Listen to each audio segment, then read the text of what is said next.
Thank you very much, Mr. Speaker. Mr. Speaker, improve inspections and enforce land reclamation requirements. Assess sufficiency of security deposits, verify the amount of resources removed so the province gets the revenue it's due, and strengthen the ability to test compliance with legal obligations. These are recommendations from the Auditor General to the government on the sand and gravel industry. Yet another industry that this government is failing to monitor, enforce, and receive revenue from. So, to the Minister of SRD, why has this minister and this government been so lackadaisical about gravel mining in this province? The Honourable Minister.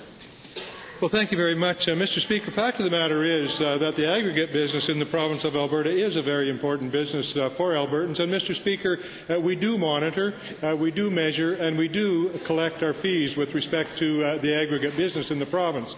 Mr. Speaker, again, like many of these things, the Auditor General has seen some deficiencies in the system. We're working with them and working forward to correct those.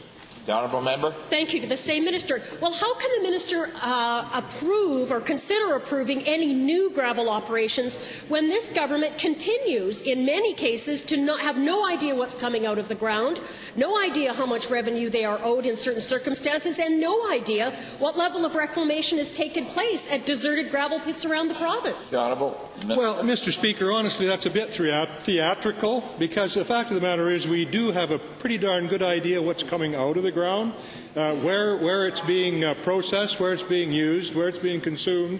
Mr. Speaker, again, as I said, the Auditor General did point out what he thought were some deficiencies. We're working with him and will correct those in due course. The Honourable Member. Thank you. This question is to the Minister of the Environment. Now, given that gravel and sand mining, aggregate mining, is intimately connected to aquifers and clean water for Albertans, why hasn't the government taken a leadership and coordinating role instead of deflecting to local zoning and ad hoc decision-making?